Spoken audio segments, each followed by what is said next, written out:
السلام علیکم، کیسے ہیں آپ سب؟ آج میں آپ کو ایک عابد اور فاحشہ کا واقعہ سناؤں گی۔ بنی اسرائیل کی کتب میں آیا ہے کہ ایک گانے والی عورت نہایت خوبصورت اور بدکار تھی۔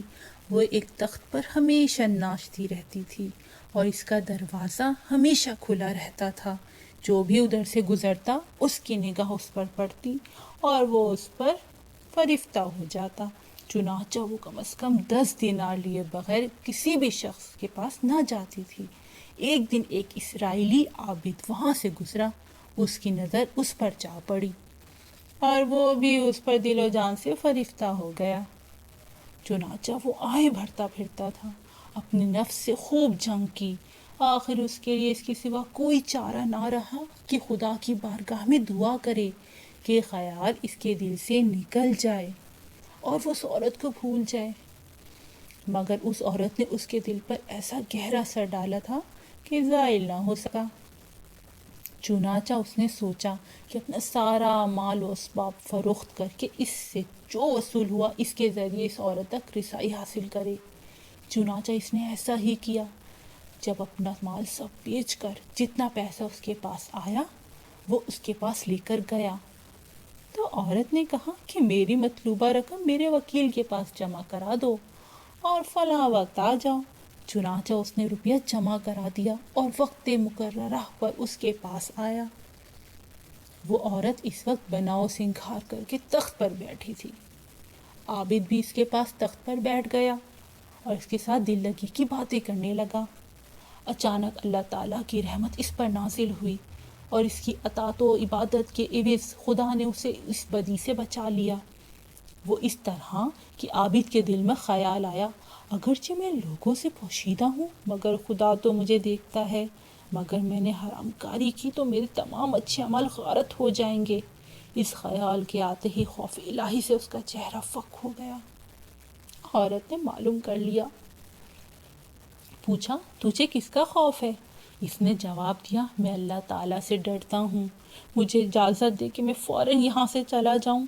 عورت نے کہا، تجھ پر افسوس ہے کہ کتنے لوگ تو اس بات کی خواہش کرتے ہیں جو تجھے حاصل ہوئی اور تو اس سے منہ موڑتا ہے، بڑی عجیب بات ہے، آخر کیوں؟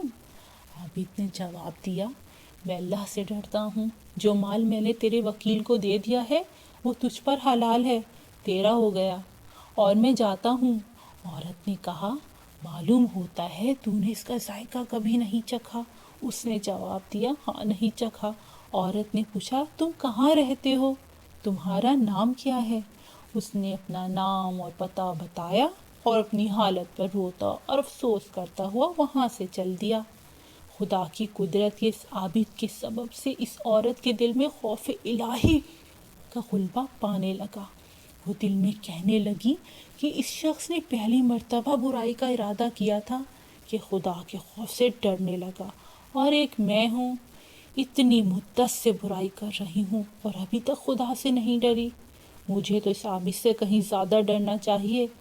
اس خیال کے آتے ہی اس نے اللہ تعالیٰ کی بارگاہ میں توبہ کی، پھٹے پرانے میلے کچیلے کپڑے پہن لیے، لوگوں کو اپنے پاس آنے سے روک دیا، پھر جہاں تک ہو سکا اللہ کی عبادت میں لگی رہی۔ کچھ مدت بعد اسے خیال آیا کہ اگر میں اس عابد کے پاس جاؤں تو شاید وہ مجھ سے نکاح کر لے اور میں اس کی خدمت میں رہ کر دین کی باتیں سیکھوں اور خدا کی راہ میں وہ میری مدد کرے۔ چنانچہ اپنا مال اور خادم ساتھ لے کر پتہ پوچھتی ہوئی عابد کے گاؤں پہنچی اور عابد کو پہچان لیا اور اسے پرانا واقعہ یاد آ گیا، جس کے ساتھ ہی اس کی چیخ نکل گئی اور اس کی روح کف سے انصری سے پرواز کر گئی۔ عورت کہنے لگی، میں تو اس کی تلاش میں ماری ماری بڑی مشکل سے یہاں پہنچی تھی اور اس نے مجھے دیکھتے ہی جان دے دی۔ پھر اس نے پوچھا، عابد کے خاندان میں کوئی ہے جو مجھ سے نکاح کرے؟ لوگوں نے بتایا کہ اس کا ایک مفلس بھائی ہے جس کے پاس کچھ نہیں۔ عورت نے کہا، اس کی پرواہ نہیں، زندگی گزارنے کے لیے میرے پاس مال موجود ہے، میں بہت دولت مند ہوں۔ چنانچہ اس نے اس کے بھائی سے نکاح کر لیا۔ اس صالح شخص کے یہاں اس عورت سے 7 بیٹے پیدا ہوئے جو سب کے سب بنی اسرائیل کے بزرگ ہوئے۔ دیکھ لیجئے سچائی، عبادت اور نیک نیتی میں کیسی برکت ہے۔